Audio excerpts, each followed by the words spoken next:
Hello everyone! In this week's video, I'm going to be trying my best to decorate Easter eggs. Let's just say I struggle a little bit. I haven't decorated Easter eggs since I was like 7 years old or something. I remember decorating them once when I was really little. So my mom got these eggs are for decorating. She got them last Easter. They were just sitting in the garage and so today I am using them. So to decorate these eggs, I found that water-based art supplies worked the best. I tried using my Copic markers on them, but they were super duper streaky. So to decorate the eggs, I'll mostly be using color pencils for sketching, and then water-based markers, waterproof fine liners, and then watercolors. So let's start decorating some eggs. Also, I started this by wearing a glove because I didn't want to turn my hand into a rainbow, but I don't keep it for long because the glove is kind of annoying. So for this first egg, I want to start with something really simple. Well, all of these eggs are kind of simple, but this one is very simple. It is going to be Kirby. I start by sketching out his face with a color pencil. Kirby's face is pretty easy to draw. You have the 2 ovals for his eyes, and then the 2 ovals for the blushing, and then a rounded triangle shape for the mouth. And then inside his eyes, he has kind of these little crescent shapes on the bottom, and then circles in his eyes for the highlights. So now I need to make the egg pink. To do that, I thought the easiest way would be to dip the egg into some watercolor inks that I have. So I poured pink and red into a bowl and then mixed them together. I then start dipping the Kirby egg into the pink mixture, and I should have used a cup, not a bowl. The bowl wasn't working very well. I got a cup later, but you don't see that because it was out of frame. Oh, also, I cut the thumb and finger from the glove, so now you get this.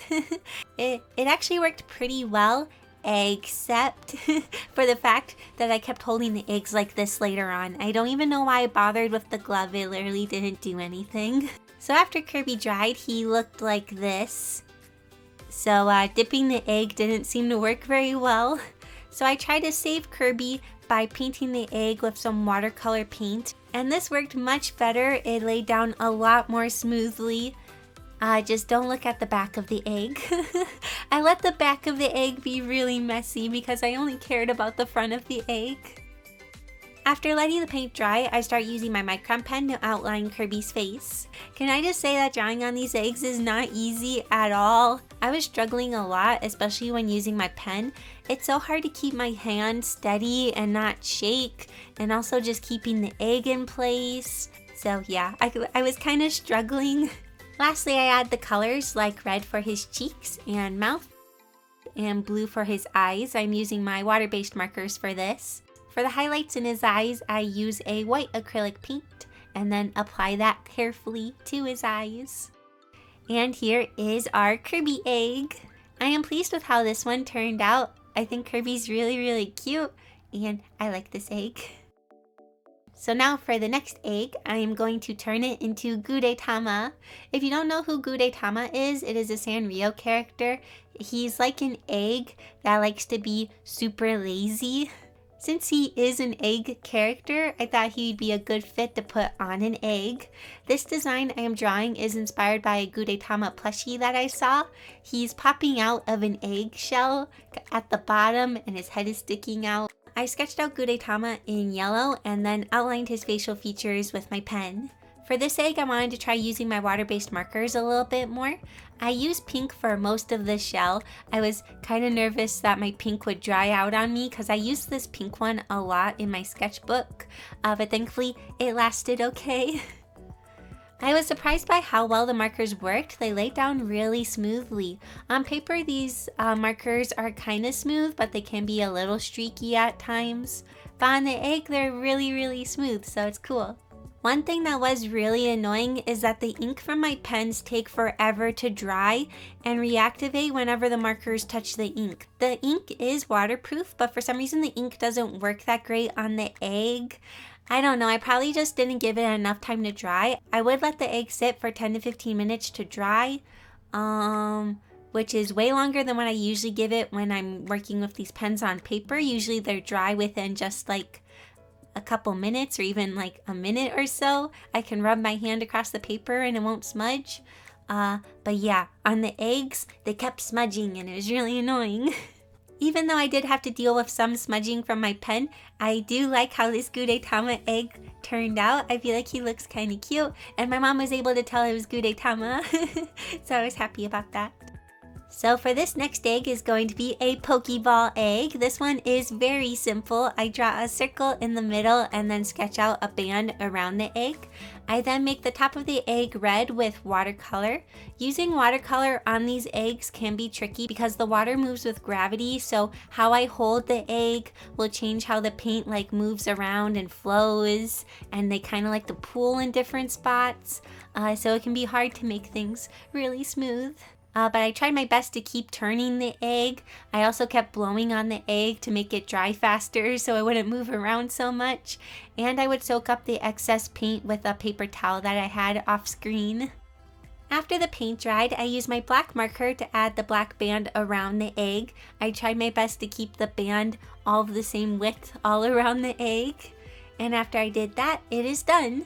We have a little Pokemon egg. Wait, why didn't I make a Pokemon egg? Oh, why didn't I think of that till now? But anyways, here's my Pokeball egg. So my next egg is going to be Ice Bear from We Bear Bears. I don't know why I thought to put him on an egg, because he has nothing to do with eggs. I think it's because I thought he would fit nicely, and I just really love Ice Bear. He's so cute. So I start sketching out his facial features and his body. This is baby Ice Bear, so he's much tinier and small. I was basically just copying an image of him I found on Google, so I don't take credit for this pose at all. I was super nervous while outlining him because I was really happy with how this sketch looked, and I didn't want to mess it up. But thankfully the line art went pretty okay until I tried to erase the sketch. So basically my kneaded eraser got a smudge of something on his forehead. To cover it up, I used white acrylic paint, but it looked weird having the paint in only one spot, because when I would turn the egg, I could tell where I applied the paint. So I filled Ice Bear completely with the paint. I'm painting a white bear on a white egg, white. Lastly, I colored the egg a light blue to help Ice Bear stand out a little bit more, and here he is. This egg looks pretty okay from a distance. It might be my favorite egg from a distance. But when you look at it more closely, you see all of the mistakes and all the random smudging and stuff, so don't look too closely. So this next egg was a lot of fun to make. It is a Chow egg from the Sonic Adventure games. Chows are basically little creatures that you take care of, and they are super duper cute. My brother and I used to play with the Chows a lot in the Sonic Adventure games. We probably played with the Chows more than we played the actual main game. So because the color pencil smudges so much when I apply it to the egg, I use this to my advantage. I color the top of the egg with a bunch of the yellow, and then I use my fingers to rub out the color pencil and smooth it, and then I get a nice fade from a brighter yellow to the white. I then use a light blue marker for the larger blue spots. I wasn't totally sure how the spots were placed on a Chow egg. I was looking at different references, but they seem to be kind of random. I did try to add the little white dots by erasing the yellow pencil, but it's not super noticeable. And here we have the little Chow egg. It might be kind of weird because it's so simple, but I think this one is my favorite. Probably because it was so simple to make and it wasn't really stressful at all. It was just nice and easy to make. For this next egg, I'm going to be drawing Cookie from BT21 on it. I was going to draw Tata because I love Tata. He's so simple to draw. But this egg is for Easter, and bunnies are heavily associated with Easter, so I thought I would draw Cookie instead. So to help me avoid the issue of my pen smudging when I add color, I decided to add the color first and then outline the drawing. And this worked so much better. I wish I would have done this the whole time. I don't know why I didn't think of it until now. So the line art is usually pretty thick around BT21 characters, so I decided to use my black marker instead of my fine liner. But for some reason, the marker started to feather out, and this scared me really bad because I thought it was just going to keep spreading and I wasn't going to be able to fix it and I would have to start all over. Thankfully, it only spread out a little bit, so I switched over to my fine liner and tried to fix it the best that I could. Thankfully, like I mentioned, the line art around BT21 characters is really thick, so it was okay for me to draw the line art super duper thick around Cookie.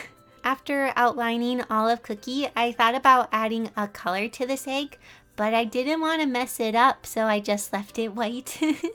So here's the finished Cookie egg. Cookie is really cute, so I'm happy I got to draw him on an egg. So for this last egg, I decided I wanted to try to draw one of my original characters on it, and I decided to draw Doris because I thought her hair would work the best with the egg shape.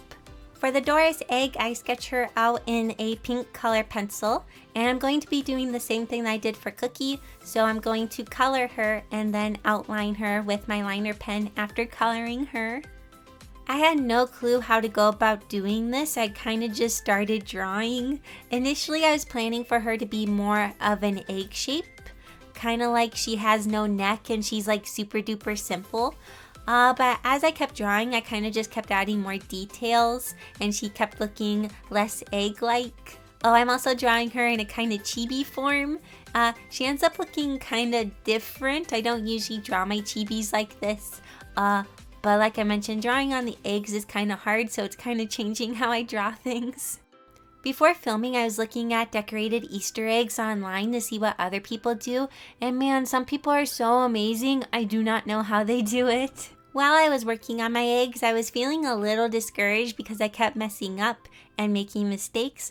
But the whole point of decorating these eggs was to enjoy myself and have fun, so I tried to relax and not worry about the end results too much. And overall, I do like my eggs. They make me smile when I look at them. I have them sitting behind me in my room, and when I look at them, they make me smile just because they are kind of cute. It was a lot of fun trying something new and different. So here are all of the Easter eggs I completed in this video. I hope you all have a happy and safe Easter. Thank you all so much for watching this video. I hope you enjoyed it, and I'll see you all next week in my next video. Bye!